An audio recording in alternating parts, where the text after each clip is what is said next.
Mantas Bendžius 0-6. Voja baudos aikštelėje, Buselė ten gauna kamuolį, aišku, bus nelengva. Ten pranašumo gali ieškoti. Čia Rudy Gobert. Toli nuo krepšio, nėra jis pavojingas prie 3 taškų linijos.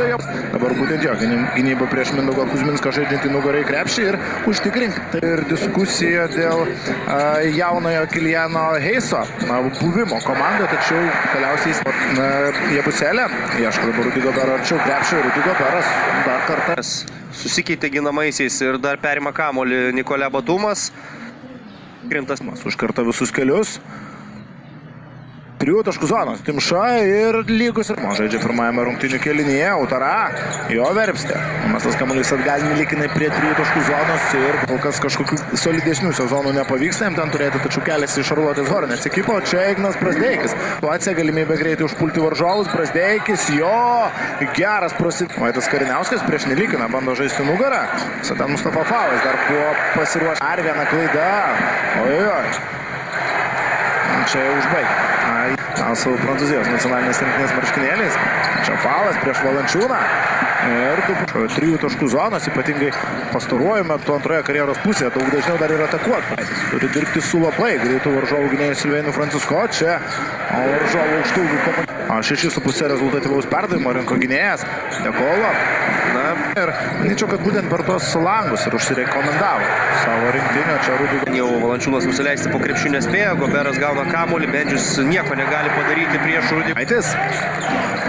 Uždaryti keliai krepšio link. Valančiūnas iš 3 taškų zonos meta ir tai dar. Aikštė ginasi mišriai ir ne visada tu būsi 1-1 su savo tiesioginiu. Šioks toks chaosėlis, kuris baigėsi sėkmingai lietuviams. Sirvydis užsitaiso iš 3 taškų zonos. Deividas palindo Dekologija, Buselė. Puikiai dalyjasi kamuolį. Buselė. Priešai. Tadas Sedekerskis ir vėl geras įkirtimas be kamulio, kurį prieš Valančiūnas. Čia spėjo dabar grįžti į laikų prieš Mustafa Falą ir 1-1 turi žaisti. Varžovų aukštaūgis Falas pats tiesiog sugebėjo užbaigti ataką. Čia Vaido Kariniausko tiesiog dovanėlėje Buselė ir štai tokia antra Buselė. Turi, aišku, jėgos pranašumus prieš savo tiesioginius oponentus rinktinės centrą. Perdavimas tikrai neužtikrintas buvo ir pavyko išsitraukti kamuolį Gobert. Spėjo Tomas Dimša prisistatyti prie Liokobo, Batumas per Jono Valančiūną iškeltą ar pačiam žaidėjai psichologiškai. Būtų labai naudingas toks epizodas, ar keletas jų, čia Mindaugas. Spars klubo atributikos pardavimai turbūt Prancūzijoje vėl iškilo, kaip kažkada Tony Parkeris, turbūt vienas pats pardavė labai daug savo šalyje, taip dabar Viktoro. Marškinėlė ateinantį sezoną bus be nepopuliariausia prekė Jungtinėse Amerikos valstijose, o čia tų lyderių ilsisi. Sirvydis, derinys jam ir Deividas. Perimtas kamuolys, Ignas Brazdeikis ir Sirvydis pasileidžia į greitą puolimą.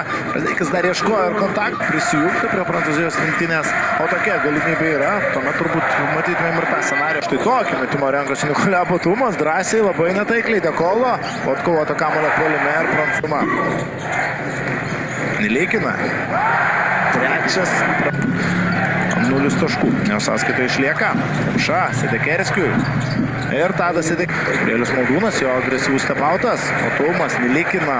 Tiesiog suranda laisvą žmogų. Šoka Brainado Dekolo. Timša iš 3 taškų zonos netaikliai. Maldūnas ima kamuolį puolim. Žaisti 2 prieš 2 su Gabrieliumi Maldūnu.